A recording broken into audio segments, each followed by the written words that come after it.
Captain Sarah Chen stood on the bridge of the UES Hyperion, her fingers drumming against the holographic display as she reviewed the distress signal for the fourth time. The crystalline language of the Ziraxians sparkled through the ship's translators, their desperate plea echoing with mathematical precision. 17 systems received this call, her first officer, Commander David Rodriguez, noted quietly. 17 advanced civilizations with the power to help. The bridge crew watched as the signal played again. The Ziraxian Elder's translucent form shimmered with bioluminescent distress patterns, a cultural detail most species missed, but human xenobiologists had long since documented the subtle emotional displays of the crystal-based species. The Vorkath fleet approaches our outer colonies, the Elder's voice resonated. Our defensive matrices cannot withstand their quantum weaponry. We request immediate assistance from any allies within range. Our children's crystal gardens will shatter without aid. Sarah's jaw tightened. The mention of children in danger struck a chord that vibrated through her very being.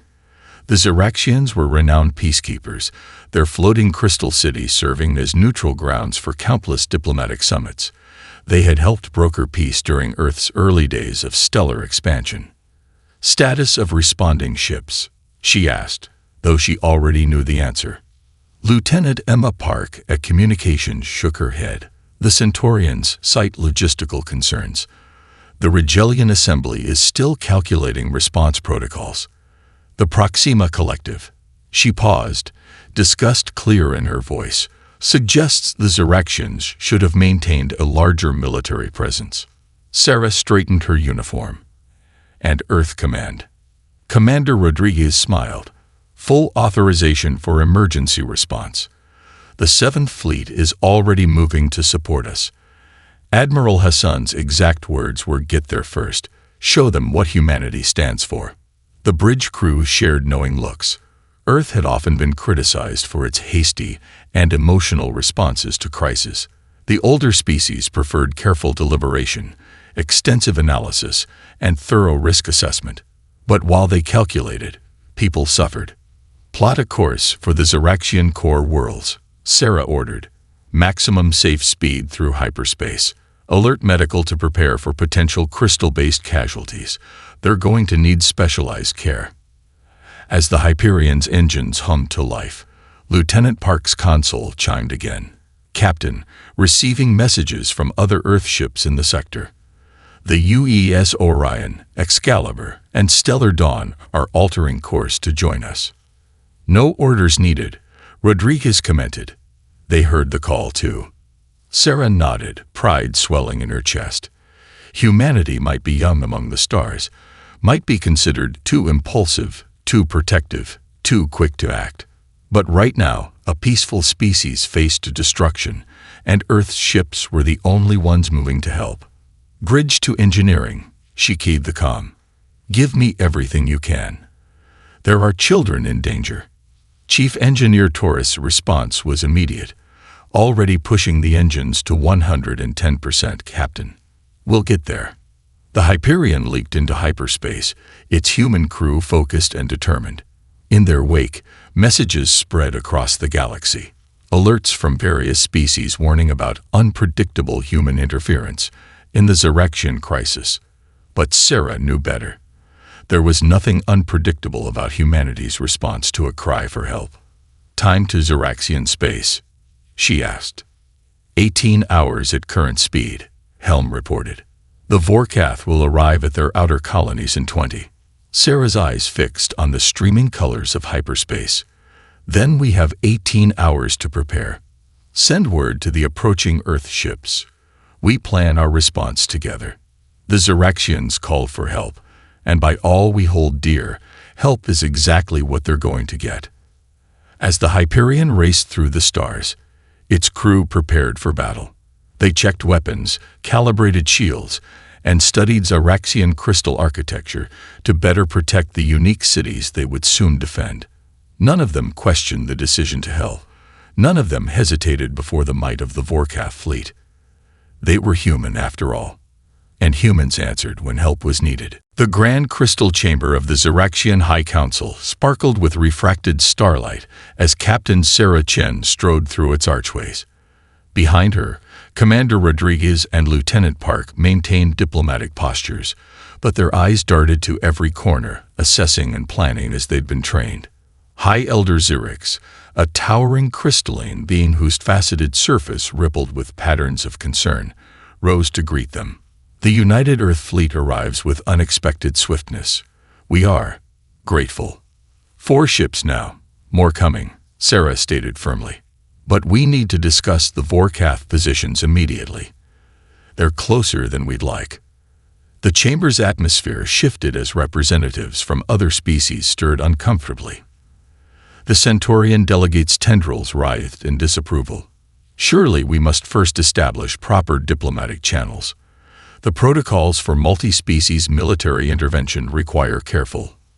With respect, Sarah cut in, her voice sharp enough to send ripples through the crystal walls. The Vorkath will reach the outer colonies in less than 2 hours. Protocols won't stop their weapons. The Rigelian Assembly members' eye stalks swayed in shock at the interruption. Captain Chen, there are procedures. There are children in those colonies. Commander Rodriguez stepped forward, his passion matching his captain's. Families, while we debate procedures, they prepare for evacuation.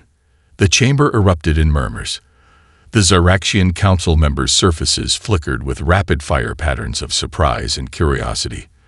They had never seen emotions displayed so openly in their diplomatic halls. Lieutenant Park activated a holographic display, showing real-time positions of the approaching Vorkath fleet. We've analyzed their attack patterns from previous conquests. They target communication arrays first, then shield generators. They'll try to isolate each crystal city before attacking. Sarah placed her hands on the crystalline table, leaning forward. The other species flinched at such direct body language, but the Xeraxian High Elder leaned in too, fascinated. We can protect your people, Sarah declared. The Hyperion shields can synchronize with your crystal matrices. The Orion's weapon systems can be tuned to your frequencies, but we need authorization to integrate our defenses with your cities now. The humans speak with fire, one Xeraxian elder observed, their surface shimmering with interest. Their concern radiates like solar winds. High Elder Xerix's surface rippled with decision patterns. The Council recognizes Earth's offer of immediate assistance. The integration may. A new alert pierced the chamber. Lieutenant Park's display shifted, showing a Vorkath scouting vessel approaching the outermost crystal city. They're testing defenses. Sarah straightened. Looking for weaknesses. High Elder, we're out of time. Yes or no? The other species representatives bristled at the ultimatum, but High Elder Xerix's surface blazed with sudden determination. Yes, protect our people. Sarah's hand flew to her communicator. Chen to all Earth ships. Authorization granted. Begin defense integration. Protect those cities at all costs. The chamber's crystal walls hummed as commands raced through them.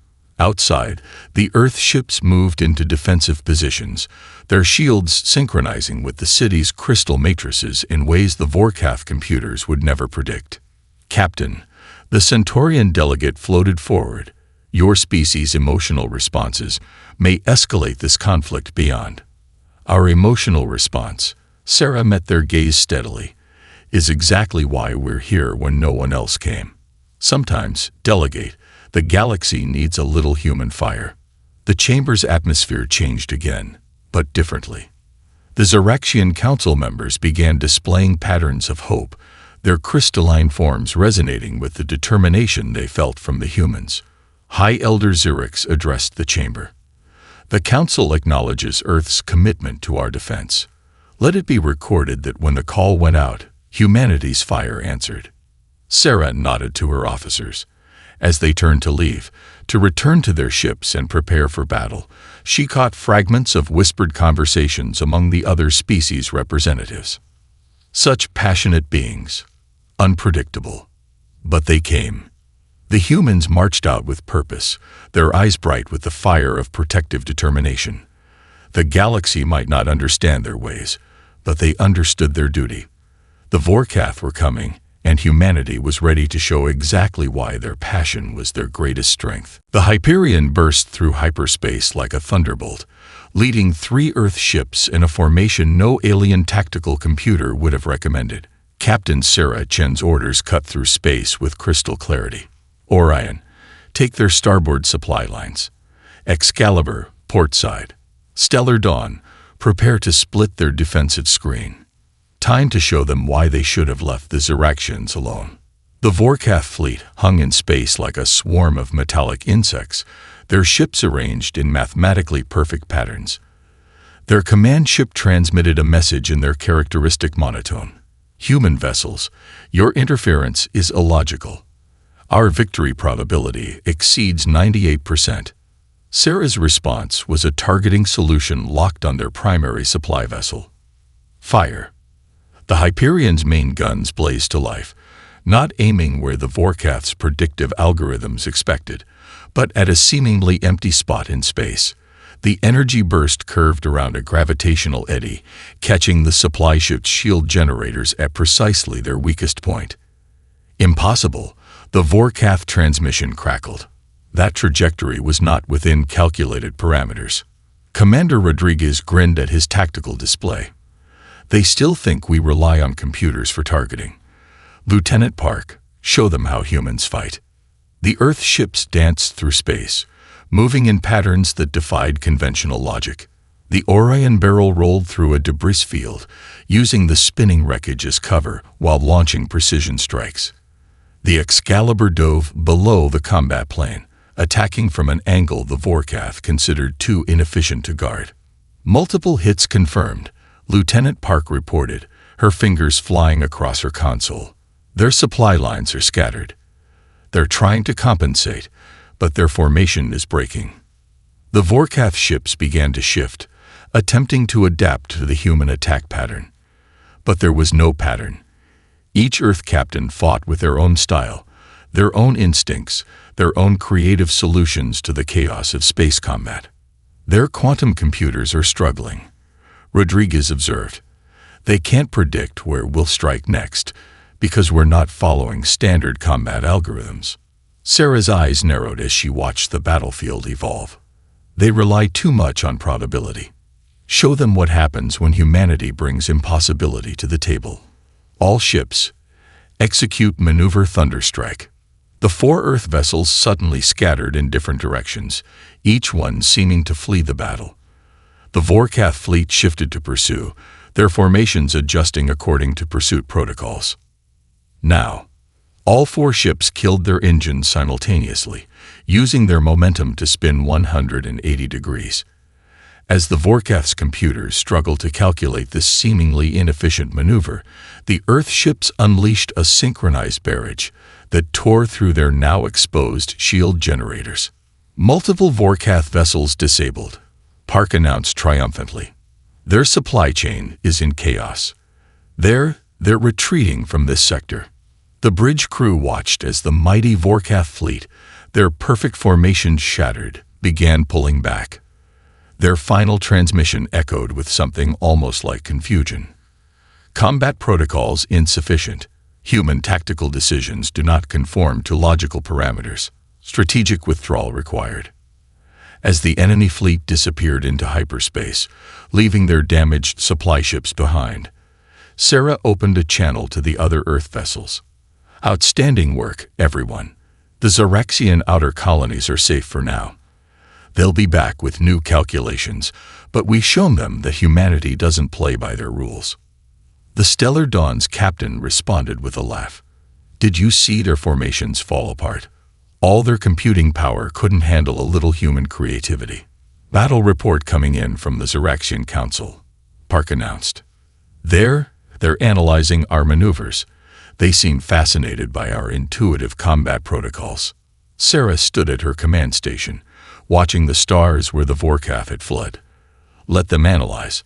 Let them learn that there's more to fighting than calculations and probabilities.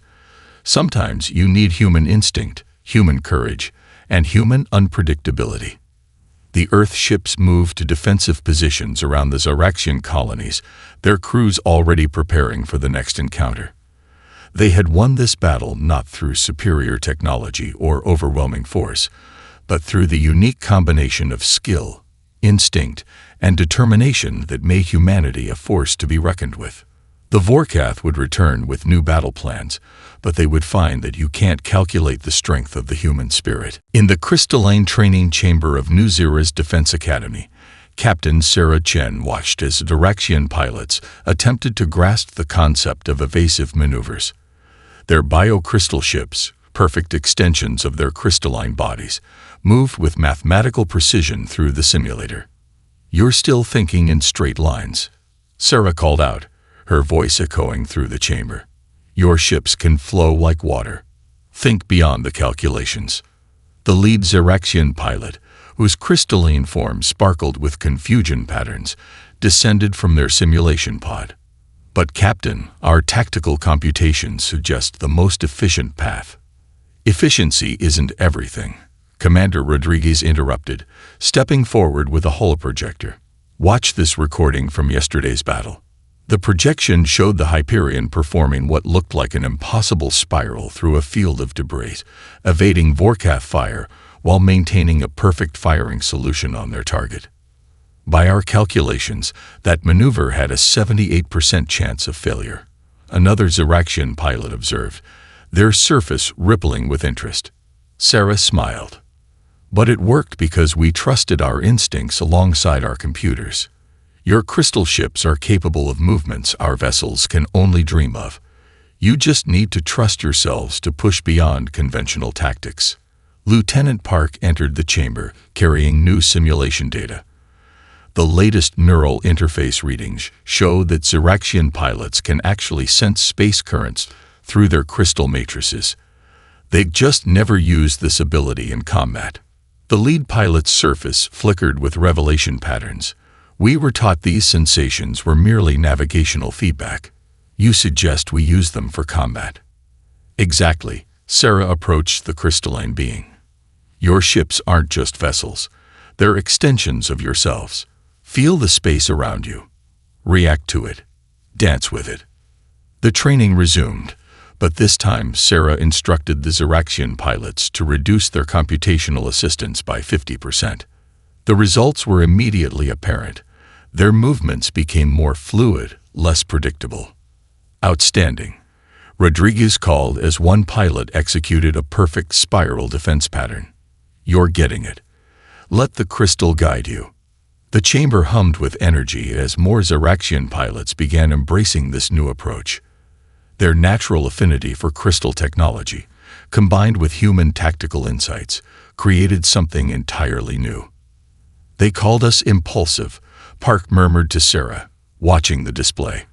"But our impulses are teaching one of the oldest species in the galaxy how to survive." A sudden alert cut through the chamber. "Vorkath scout ships detected in the outer system," a voice announced. "3 vessels, standard search pattern."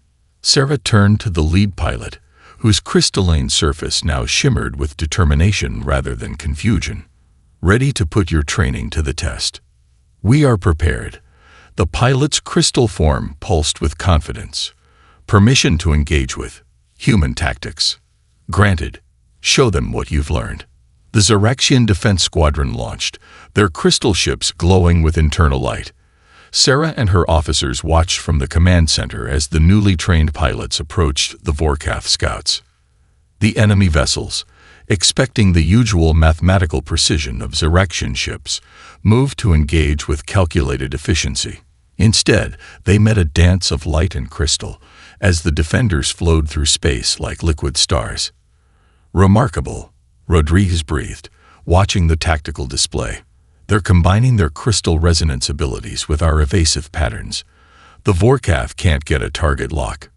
Within minutes, the scout ships retreated, their combat computers overwhelmed by the unprecedented combination of crystal technology and human combat doctrine. The lead pilot's transmission carried a note of excitement never before heard in Zaraxian communication. "Captain Chen, we felt it. The space currents, the crystal rhythms. It was like dancing among the stars themselves. Sarah shared proud looks with her officers. The Xeraxians weren't just learning to fight. They were discovering a whole new way of experiencing space combat.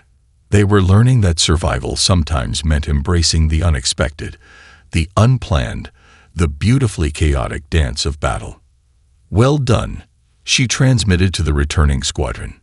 "You've taken your first steps into a larger universe. Now let's prepare for when they return in force." The crystal ships landed, their pilots emerging with surfaces shimmering with newfound confidence. The marriage of human instinct and Xeraxian technology was creating something unprecedented, a fighting force that could meet the Vorkath threat with both precision and passion. The first warning came as a ripple through New Zera's crystal matrix. Lieutenant Park's hands flew across her console on the Hyperion's bridge. Multiple Vorkath signatures emerging from hyperspace. "They're targeting." "No," her voice caught. "They're heading straight for the civilian Crystal Gardens." Captain Sarah Chen's grip tightened on her command chair. "How many ships?" 37 warships, 15 heavy carriers. They've adapted their formations. They're using randomized patterns to counter our previous tactics. Commander Rodriguez's tactical display blazed with threat assessments. The civilian evacuation of the outer gardens isn't complete. There are still thousands in the crystal nurseries. Sarah stood, her decision made before the words left her mouth. All Earth vessels, form defensive line Delta.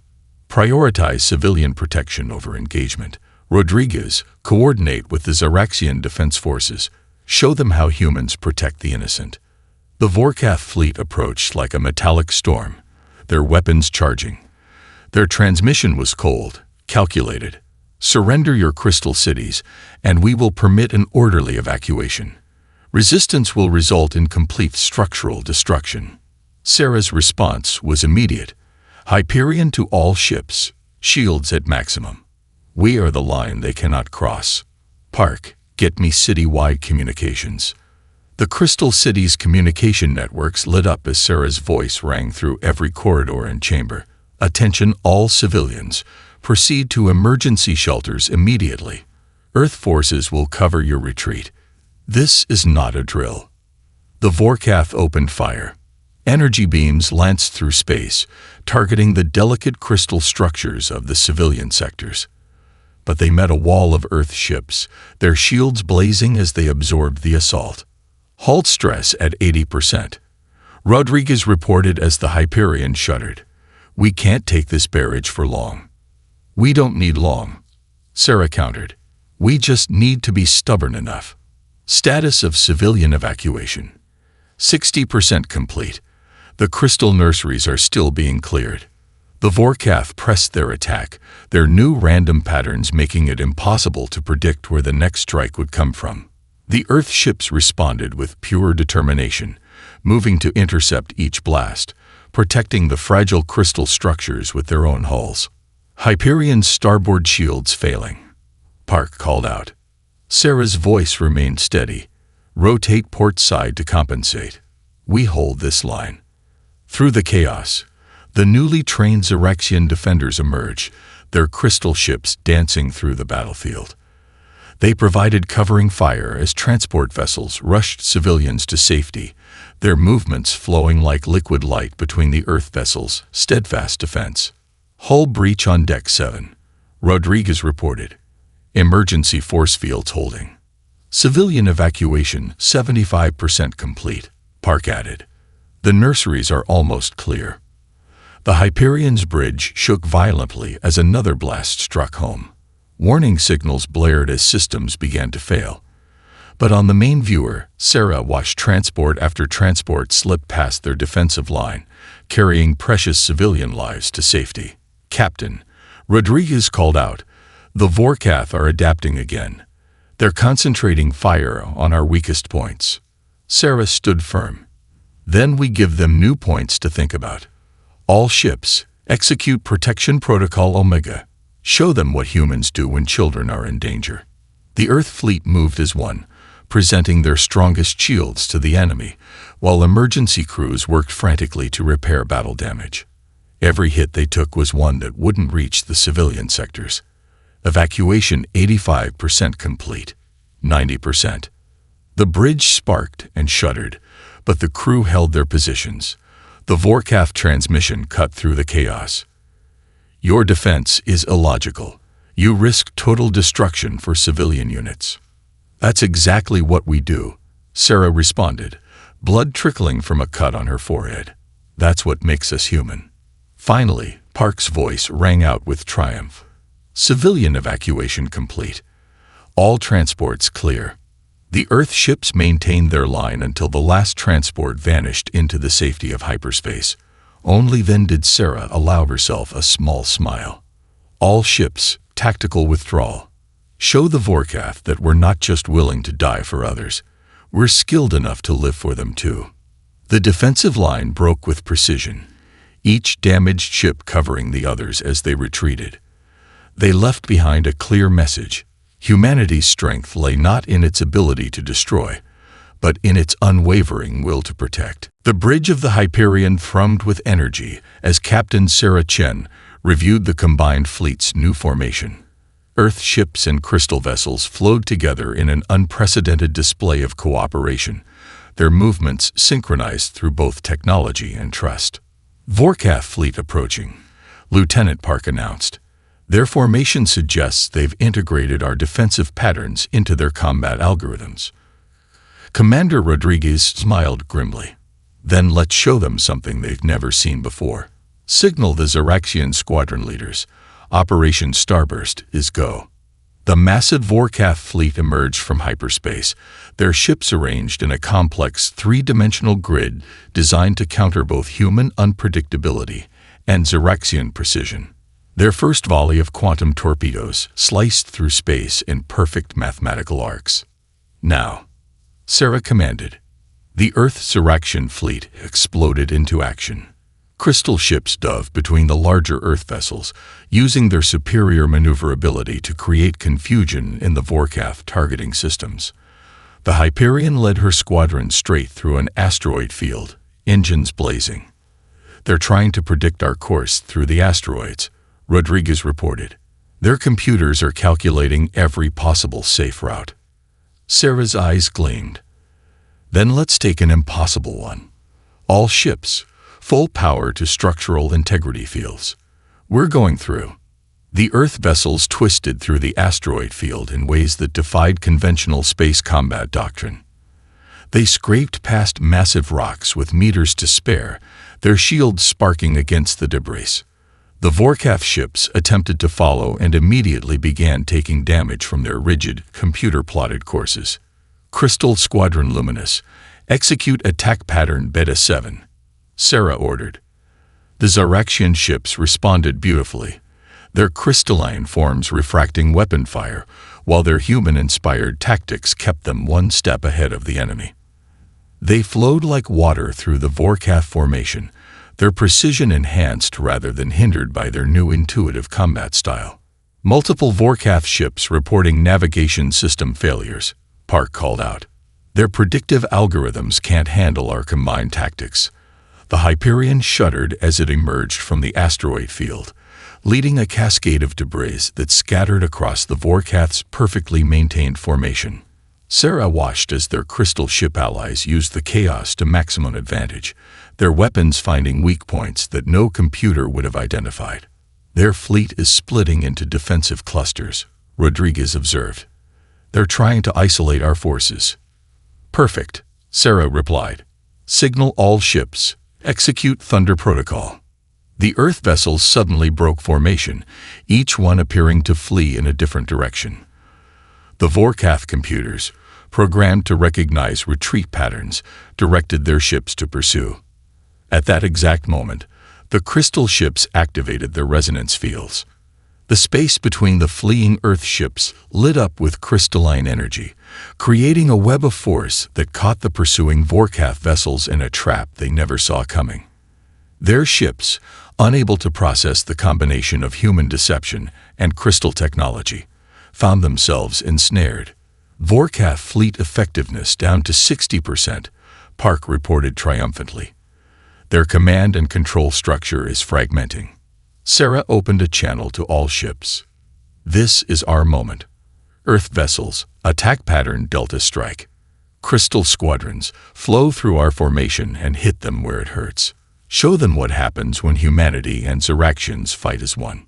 The combined fleet moved like a single organism, Earth ships providing the thunder of heavy weapons, while crystal vessels delivered precision strikes through gaps in the enemy's defenses. It was a dance of destruction and protection, of power and grace. The Vorkath transmission crackled through space. Combat effectiveness compromised. Unable to calculate successful resolution. Strategic withdrawal recommended. As the enemy fleet began their retreat, cheers erupted across the human and Ziraxian channels. The crystal ships performed victory spirals around their Earth allies, their surfaces glowing with patterns of joy and triumph. Let them run. Sarah broadcast to the fleet. Let them tell their commanders what they faced here today. Tell them about the strength they found when humanity's thunder joined with Ziraxian light. The combined fleet regrouped, Earth and crystal ships flying side by side. They had proven that the galaxy's greatest strength lay not in cold calculation or perfect precision, but in the beautiful chaos that emerged when different species learned to fight as one. The crystal training chamber had transformed. Where once Ziraxian pilots moved with rigid precision, now they flowed like cosmic dancers, their ships responding to both instinct and calculation. Captain Sarah Chen watched from the observation deck as human and Ziraxian crews ran joint exercises. Their progress is remarkable, Commander Rodriguez noted, tracking a crystal ship as it performed a spiraling defensive maneuver that would have been impossible just days ago. They've taken our tactical suggestions and evolved them into something entirely new. Lieutenant Park approached with fresh data streams floating around her. The latest simulations show our combined combat effectiveness has increased by 300%. The Vorkath won't be expecting anything like this. Below them, the Hyperion executed a tight turn, while 3 crystal ships wove through the space in its wake, using the larger vessel's engine signature to mask their approach. The maneuver ended with a synchronized strike that would have crippled any enemy vessel caught in their path. Message from the High Elder, Park announced. They're ready to begin the crystal matrix modifications to our ships. Sarah nodded, her eyes still on the practice session. Begin with the Hyperion. I want to see how human technology adapts to crystal resonance. The integration process began immediately. Ziraxian engineers worked alongside human technicians, embedding crystal matrices into Earth vessels' systems. The results exceeded all expectations. Shield efficiency up 40%, Rodriguez reported as the first tests completed. Weapon coherence improved by similar margins. The crystal matrices are actually learning from our tactical systems. A young Ziraxian pilot approached Sarah, their crystalline surface shimmering with excitement patterns. Captain, we've discovered something extraordinary. When we link our ship's resonance fields with your modified systems, we can create combat formations never before possible. They demonstrated in the simulator. Earth ships provided anchor points while crystal vessels flowed between them, creating ever-shifting patterns that no tactical computer could predict. Each formation flowed into the next like a deadly dance among the stars. It's beautiful, Park whispered, watching the display. The perfect blend of strength and grace. The chamber's alert system suddenly pulsed.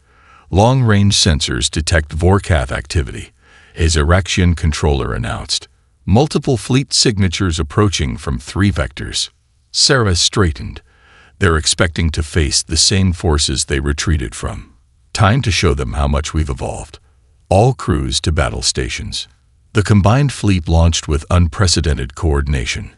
Earth ships, their hulls now gleaming with embedded crystal matrices, moved into position while their Ziraxian allies flowed around them like schools of cosmic fish.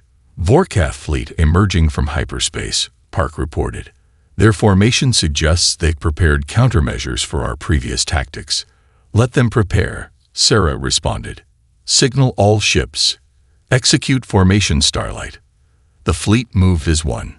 Crystal ships spiraled through spaces that seemed too small to navigate, while Earth vessels provided covering fire with crystal-enhanced weapons that cut through space like liquid lightning. The Vorkath's first volley passed harmlessly through gaps that appeared and vanished in instants. Their targeting systems are failing to acquire locks, Rodriguez announced with satisfaction. They can't predict where any part of our formation will be from one moment to the next. The battle unfolded like a deadly ballet. Earth ships rolled and turned, their movements creating perfect openings for crystal vessels to strike. The Xeraxian ships flowed through these gaps, their enhanced weapons finding weak points that only human intuition could identify. Multiple Vorkath ships disabled. Park called out. Their formation is breaking down completely. They've lost all tactical coherence.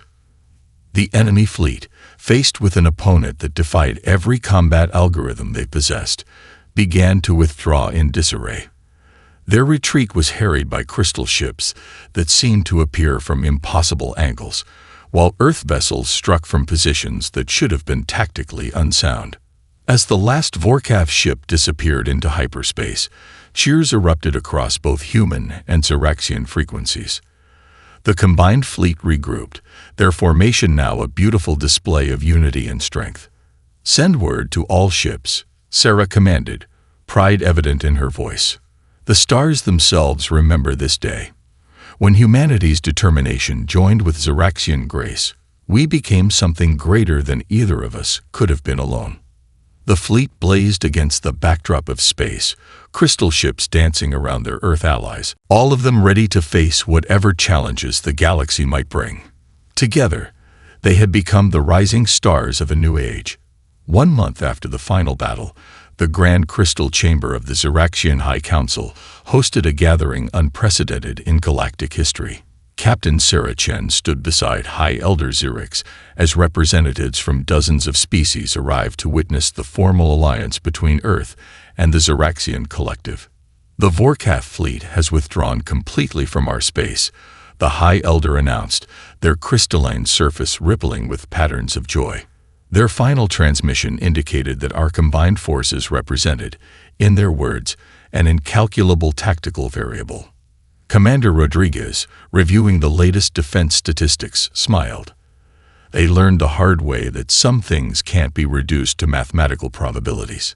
The chamber's crystal walls reflected the images of the final battle, Earth ships and crystal vessels moving in perfect harmony, their combined strength creating patterns that defied conventional space combat doctrine. "We received 17 requests for military advisory missions," Lieutenant Park reported, her datapad glowing with diplomatic messages. "It seems other species have begun to recognize the value of human tactical insights." The Centaurian delegate, who had once dismissed human emotional responses, floated forward. "We must acknowledge our error in judgment.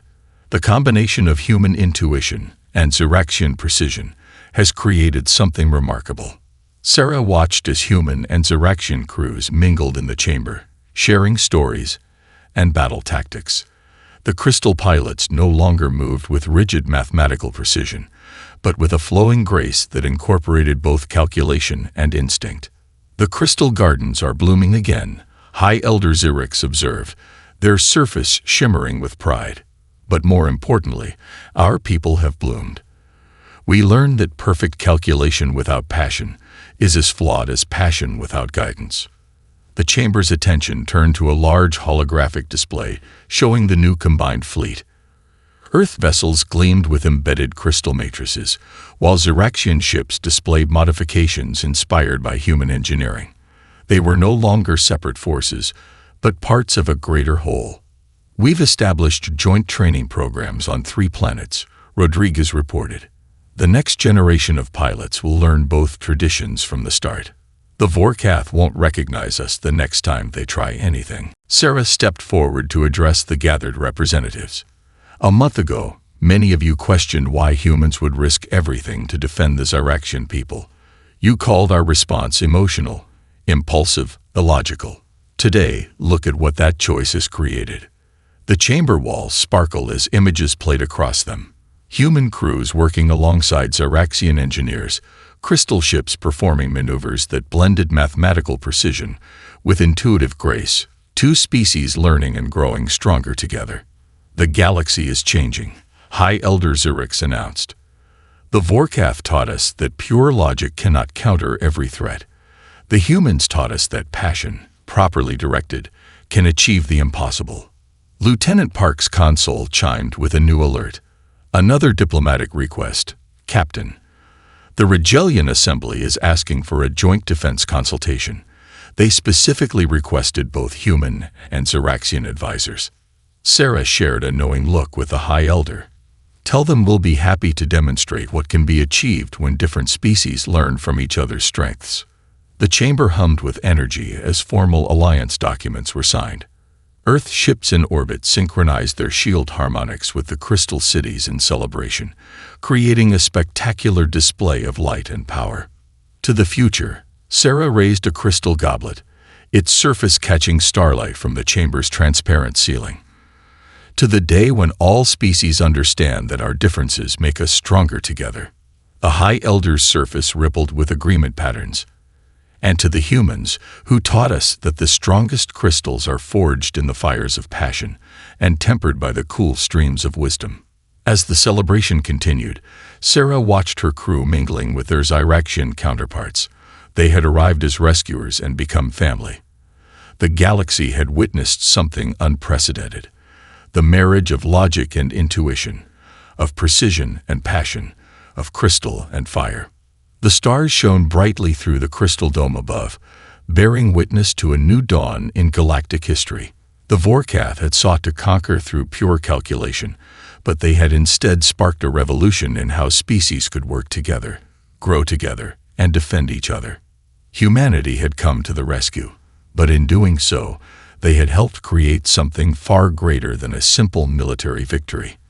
They had shown the galaxy that the strongest alliances were built not on cold logic or pure emotion, but on the beautiful space where both met in perfect harmony.